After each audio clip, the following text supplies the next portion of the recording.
make it intentional purpose to nurture and love yourself. That's where it starts, and to validate yourself. When I tell you, you are my past, or you are what I have been ascending from, it started with that. Your entire life is trying to prove to yourself that you're worthy of people's love, respect, and attention.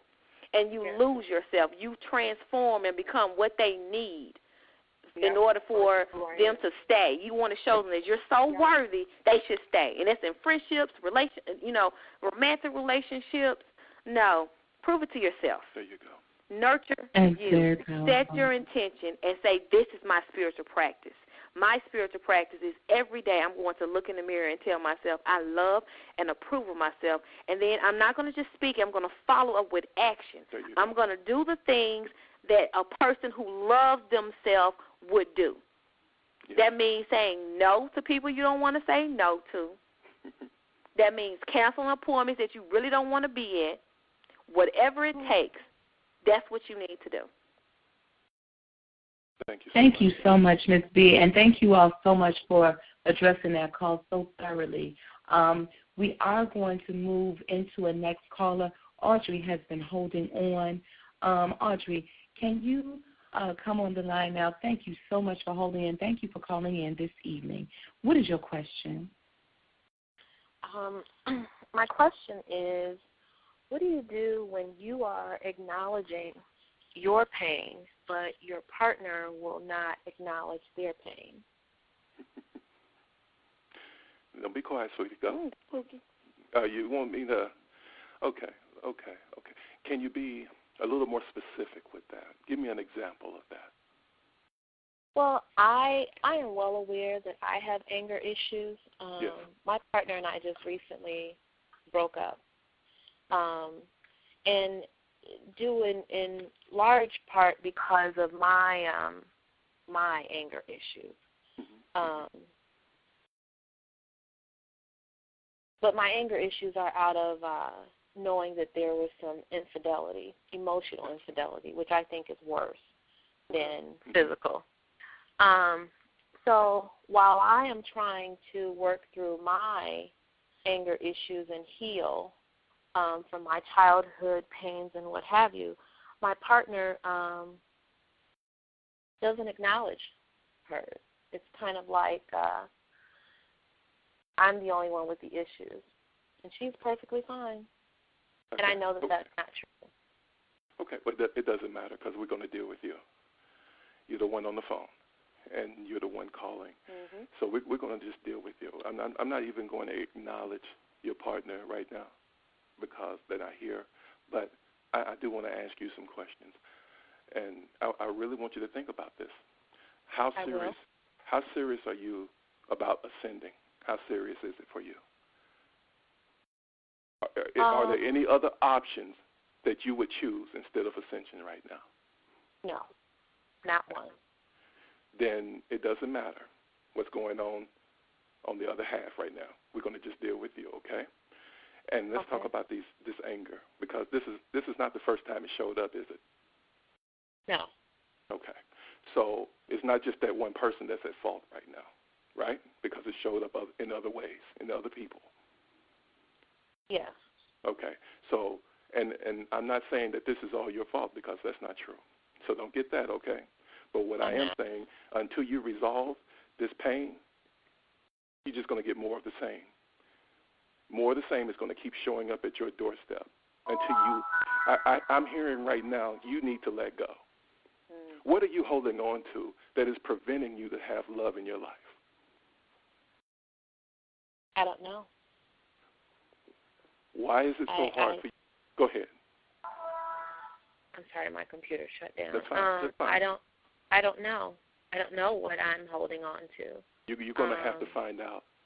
You're going to have to find out, because you're going to continue to blame others for this anger. Well, wait. Go ahead. I think I do. I was listening to other people talk about abandonment issues and childhood pains and what have you. I think I'm still holding on to that. Okay. I have to call it what it is. I was raped by my father when I was 13. I felt that. Mm-hmm. Continue. And when I told my mother about it, she called my father. He was in Tennessee. I lived here. And when I told her, he told her that I came on to him. Gotcha. Mm-hmm. So I have issues of trust. I have issues of safety. And I trusted this person, my partner, as I did my father. Yeah. And I feel betrayed. Mm-hmm. And I'm holding on to betrayal. There you go. That's what I'm holding on to. Got you. And I really felt that. I didn't want to go over that over the phone. Oh, it's okay. Since you brought that out, hallelujah. That's the beginning of you letting go, because that's what you're going to have to let go of. Mm-hmm. Because you're getting raped every time a man shows up in your life. It mirrors that. You're living that all over again. And mm-hmm. you're pushing away the love that you say you want. But tonight, you're going to have to reaffirm your safety, yourself. You're going to have to reaffirm those boundaries, yourself. And know that you are whole tonight. Okay? You are not fragmented. You're not broken. You are whole. And you've got to realize that. Yes, you're angry. I understand that. You got a right to be angry. A lot has happened to you. But your destiny has to be more important than this pain right now, is it? That's why I asked you, how serious are you about ascending? And it sounds like you're ready. I am. Let me ask you this. When was the last time you just cried? Probably a few hours ago. Keep doing that, because the energy that's coming in with this age here is flushing you out. And this thing has come to the surface for you to let it go and forgive. Okay? And that may not be as easy as I'm trying to make it. I understand there are going to be challenges to that. And while you're forgiving today, tomorrow a new issue could come up, and that's okay. You'll deal with it as it comes. But you take one day at a time with this, because that incident is not worth you setting walls and boundaries from love, because you deserve love. You deserve that. Do you believe that? I do. I truly believe you deserve that. Honey, you want to kind of come in with this? Anything you want to say? No, because I really feel that she needs to be healed through masculine energy. No, I got you. Well, let me affirm you and affirm that little girl right now that you are whole. Can you receive that? I do. Thank you. Just open your heart. You're safe with me. I'm going to protect you in this space right now. And I'm telling you, just let go. Take a deep breath and let the pain go. And as horrific as that was, I need you to believe all things happen perfectly and for a purpose. And you got to find it, honey. Okay? I will. Thank you. It may be you being a mentor to some other lady, a woman, a little girl who has gone through the same thing. You are ascending to the place of mentorship to heal those little girls, to heal those women, because you know that pain and you know it well. You live it all the time. But it's time to let that go, that you can be not only healed, but you can also be a vessel of healing.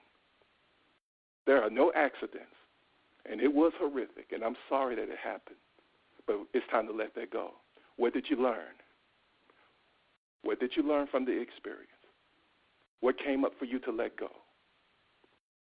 So as a man, as a masculine energy, I affirm you. Because you are a queen. You're not a victim. No. I think I learned that I have to. Go ahead. I think I learned that I have to protect myself. Yeah. I feel you. I promise you. But let me tell you, I really feel strong energies around you. You are well protected, honey. Mm-hmm. I really feel those energies. And tonight when you go to sleep, just embrace those energies around you, that you are okay. You are protected. And you are affirmed. You are not a broken vessel. You walk this path with courage. You hear me? You don't let that stop you from living. Just allow that healing to come, because when you set that wall up, healing and love can't get in that heart chakra, and that's where we are in this age right now. Within that heart chakra, it needs to be released and healed, because it's not just about you, honey. It's about those that you're going to impact through your story. Audrey? Yes. We'd like to connect with you offline. So could you connect to us on our page, and then we'll get in touch with you, and we'll talk to you more about this? That would be great. I will. Okay? Yes, thank you. Thank you for calling in, sweetie. Thank you for being brave. Thank you for your courage. So powerful. Thank you, Audrey. Thank you so much. You guys are really awesome. I'm so grateful to be a part of this call and be a part of this energy that is moving forward. I want you to know that I can feel the vibration of the energy coming through my body. I'm over here asking myself questions. I said, wait. I got to focus up. I'm facilitating the call. I'm writing down notes. I'm like, wait, I remember this happened. Thank you so much for what you're bringing to the table, because I can feel the undulations, the waves of healing going out every time you all affirm each other and share this information that you're sharing. And it's not just information, share the healing. Mushin Su said the other day on the call that it's important for us to get beyond the answer, the little answer, but for us to invest our time and our energy and moving deep into these concepts and actually doing this work so that we can release and be in the place to receive and be the love that we're here to be. Yes. Oh, my goodness. I'm looking, I'm like, well, where are my notes? What am I supposed to do? I do have a question for you.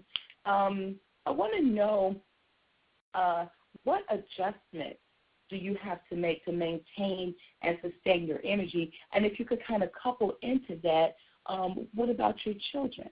How does this work inside of maintaining and sustaining your energy, and then also with your children, if you could speak to that? Well, I think we kind of covered the majority of that already. Right. But for our daughter, one thing that we do is we teach her the same principles, and we make her apply the same inner work that we do. Everybody in this house does inner work. That's right. My daughter comes in from school. She does her little stuff around the house, her little chores, and then she goes in her room. She lights her candle. She lights her sage. She meditates. She does affirmations. She journals. She asks herself questions. She creates her future. She creates the next day, and she prays. And she talks to her angels, and she uses crystals. She uses everything that we do, my daughter does. And that's how we do it together as a family. With our daughter, we even have conversations. Our daughter is very gifted, and she comes up here and says stuff all the time. You know, Mom, I was sitting in class today, and I had a vision, and such. I'm like, all right, let's talk about it. And we discuss it, and we plan, and our family has a plan together, and we do everything as a unit. We understand that we agree to be together. Let's work in the agreement and fulfill our purpose on earth while we are here.